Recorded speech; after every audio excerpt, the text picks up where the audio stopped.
Hello दोस्तों, मैं BL Singh के बाद फिर से बुंदेलखंड परिवार में आपका तहे दिल से स्वागत करता हूँ। जैसा कि आप पढ़ रहे थे साइंस में टॉपिक चल रहा था introduction of biology.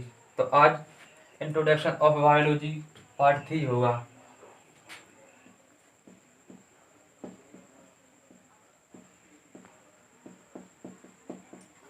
Introduction of biology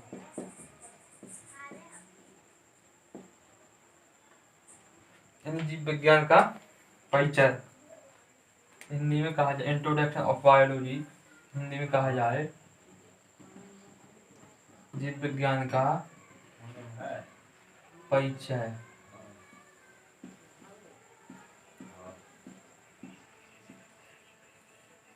या अध्ययन। पार्ट 3, ठीक है। तो जैसे कि आप पढ़ चुके थे एनिसेलुलर और मल्टीसेलुलर पढ़ चुके थे। जैसे कि एनिसेलुलर में बैक्टीरिया है, ग्रीन ब्लू एल्गी है और प्रोटोजोआ है, ठीक है। और मल्टीसेलुलर में पढ़ चुके थे आप लोग, जैसे हुआ एनिमल, एल्गी, फंजाई, प्लांट, ये पढ़ चुके थे, ठीक है। तो अब इसके आगे होगा मेटाबॉलिज्म। मेटाबॉलिज्म की बात कही जाए, आपसे पूछा जाए तो मेटाबॉलिज्म क्या है या अपचयन की क्रिया क्या है। तो जैसे मेटाबॉलिज्म की बात कही जाए तो यह किसी चीज़ का होना, आवश्यक होना। जैसे आप लोग, कोई बच्चा सो रहा होगा या कोई बच्चा पढ़ रहा होगा या कोई खाना खा रहा होगा, जैसे कोई चीज़ का होना, वो है अपचयन की क्रिया, ठीक है। तो हेडिंग है मेटाबॉलिज्म।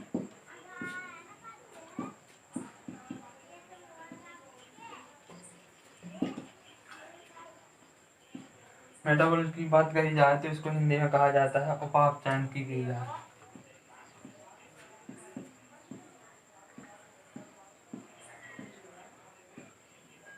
उपापचयन की क्रिया यह कैसा होता है, तो यह बायोकेमिकल रिएक्शन होता है। बायोकेमिकल रिएक्शन यानी जैव रासायनिक क्रियाएं, बायोकेमिकल।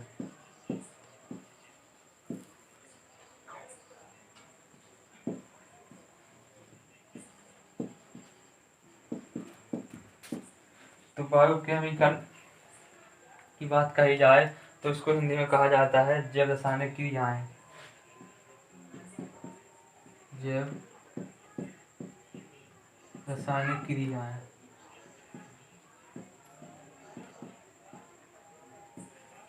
तो आपसे पूछा जाए जैव रासायनिक क्रियाएं कितने तरह की होती हैं, तो आपका आंसर होगा जैव रासायनिक क्रियाएं या बायोकेमिकल रिएक्शन 2 प्रकार की होती हैं।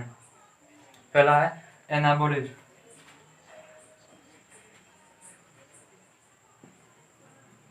एनाबॉलिज्म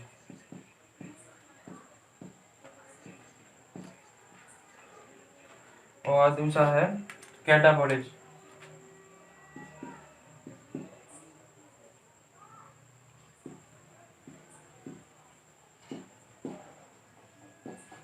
एनाबॉलिज्म और कैटाबॉलिज्म की बात कही जाए तो एनाबॉलिज्म माना उपचार,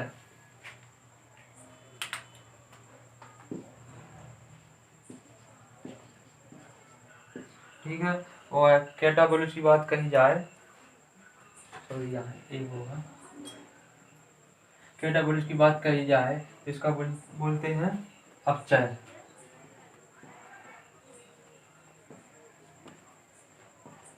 ठीक है दोस्तों।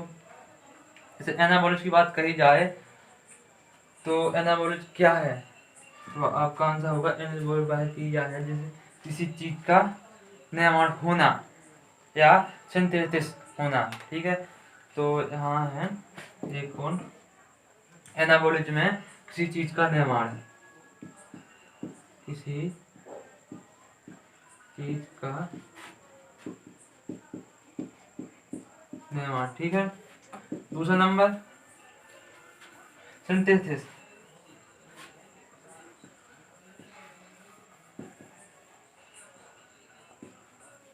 सिंथेसिस को हिंदी में क्या कहा जाए, संश्लेषण,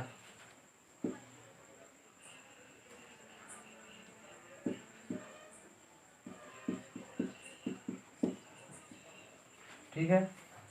और जैसे मैं यहाँ एग्जाम्पल की बात कही जाए एनाबोलिज्म में, न्यूट्रिशन या पोषण, हिंदी में बात कही जाए पोषण, या अंग्रेजी में बात कही जाए न्यूट्रिशन, न्यूट्रिशन, ठीक है।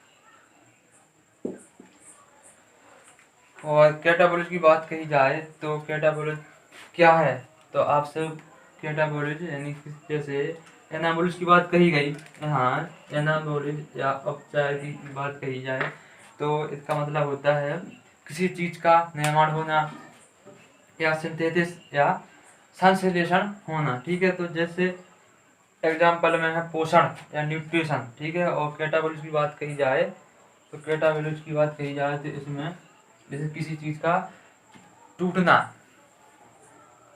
टूटना,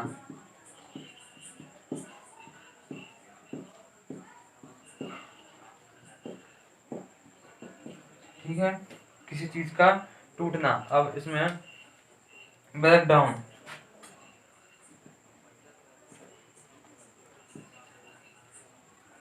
अंग्रेजी में बात कही जाए तो ब्रेक डाउन, ठीक है। और जैसे एग्जाम्पल में बात कही जाए कैटाबोलिज्म में तो आपका आंसर होगा स्पाइरेशन यानी श्वसन,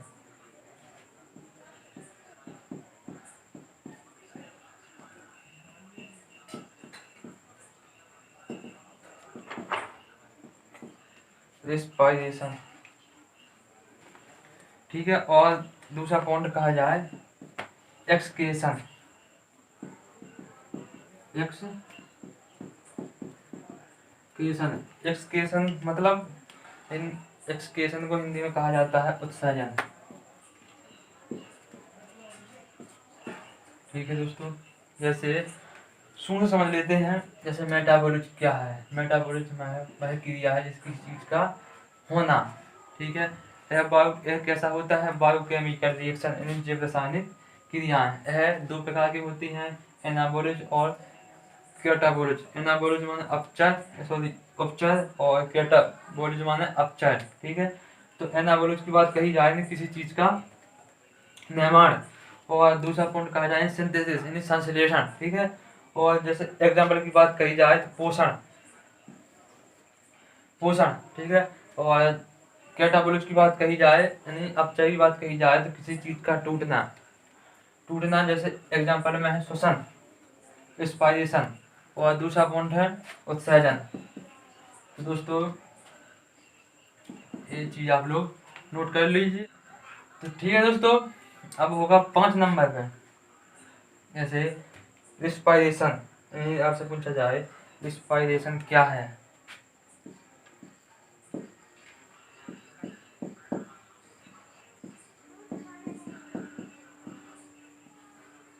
आपसे पूछा जाए रिस्पायरेशन क्या है, मतलब श्वसन।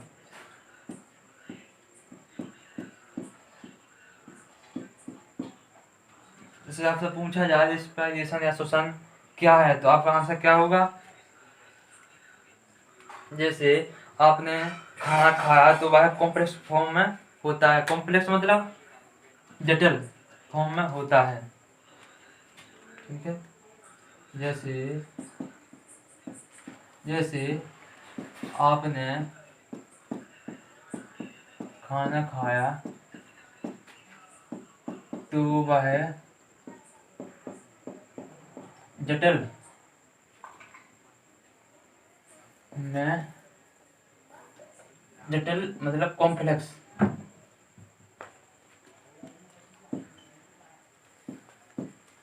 कॉम्प्लेक्स फॉर्म में होता है। जैसे कि आपसे बात कही जाए श्वसन क्या है, जैसे श्वसन वह है जैसे आपने खाना खाया, खाना खाए तो वह जटिल इन कॉम्प्लेक्स फॉर्म में होता है, ठीक है। एक कॉम्प्लेक्स,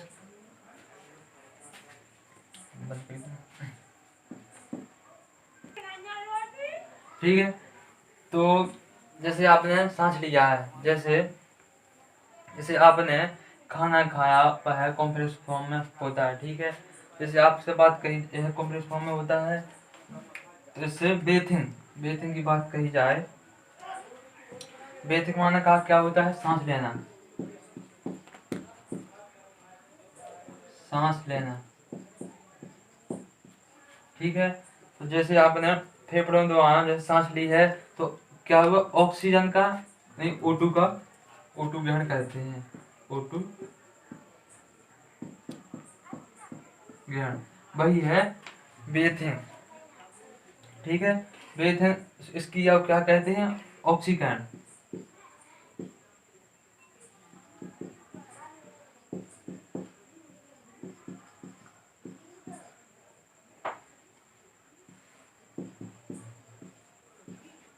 इसकी आपको ऑक्सीकरण कहते हैं। जैसे आपने खाना खाया तो वह कॉम्प्लेक्स फॉर्म में होता है, ठीक है। जब सांस लेते हैं तो फेफड़े O2 ग्रहण करते हैं, और यह क्रिया ब्रीथिंग यानी सांस लेना, क्या मतलब ब्रीथिंग, तो यह क्रिया क्या कहलाती है, ऑक्सीकरण, ऑक्सीकरण क्रिया कहलाती है। तो अब यह खाना सिंपल हो जाता है सरल फॉर्म में,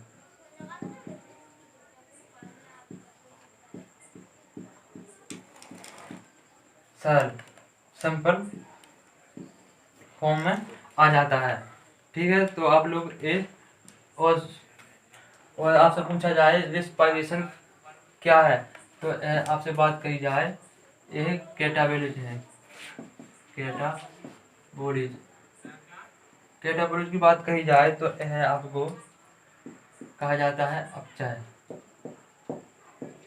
अपचय क्रिया है। इससे आपसे कहा जाए रिस्पायरेशन कैसी क्रिया है, तो आपका आंसर हो जाए, आपका आंसर होगा रिस्पायरेशन अपचय क्रिया है। तो ठीक है दोस्तों, आप लोग ये नोट कर लीजिए, आप स्क्रीनशॉट ले लीजिए।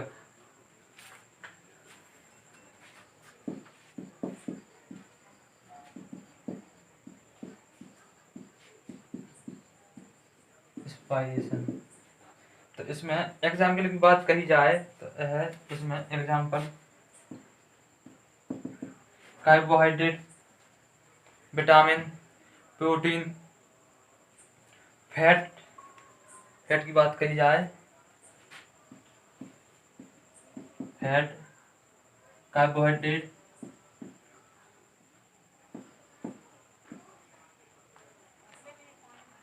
कार्बोहाइड्रेट,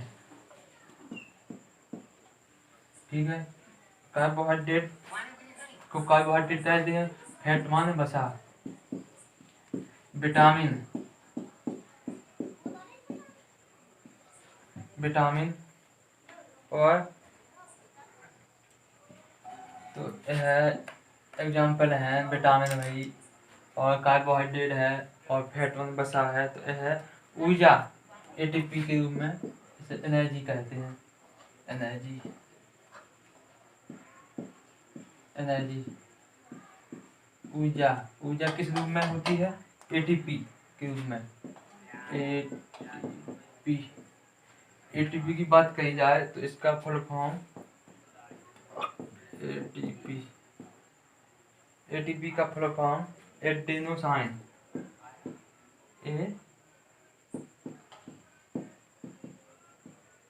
एडेनोसाइन ट्राइफॉस्फेट,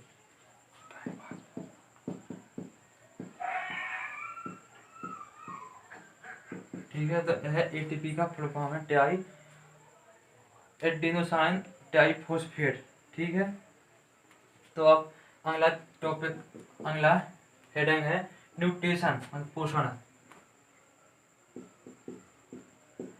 तो पोषण समझते हैं, आप लोग ये पहले नोट कर लीजिए, इसकी नोट कर लीजिए। इसके बाद पोषण, जैसे अब अगली हेडिंग थी न्यूट्रिशन यानी मतलब पोषण। तो आपसे कहा जाए पोषण कितने टाइप का होता है, तो पोषण 2 प्रकार का होता है, स्वपोषण, परपोषण।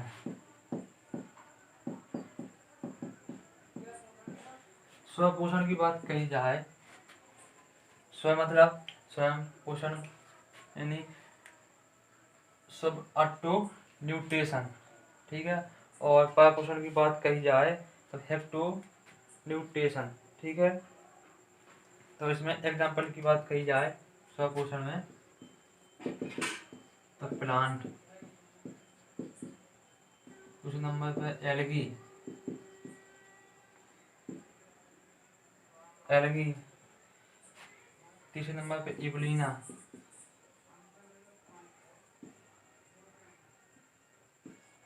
इबुलिना। तो हिंदी में बात कही जाए प्लांट मतलब पादप, और एलगी मतलब शैवाल, और इबुलिना मतलब इबुलिना, ठीक है। तो आपसे बात कही जाए स्वपोषण प्लांट, एलगी और इबुलिना, ठीक है। और परपोषण की बात कही जाए एनिमल, एग्जाम्पल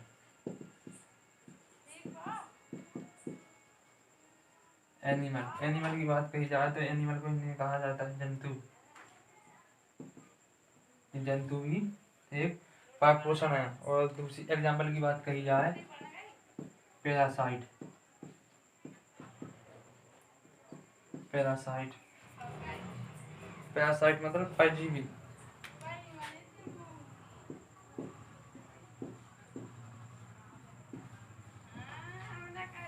ठीक है।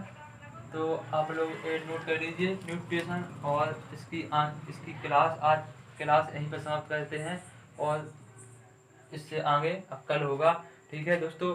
और आपको हमारी क्लास अच्छी लगी हो, आप पसंद आई हो तो बुंदेलखंड परिवार सब्सक्राइब करें, लाइक करें और शेयर करें, ठीक है दोस्तों।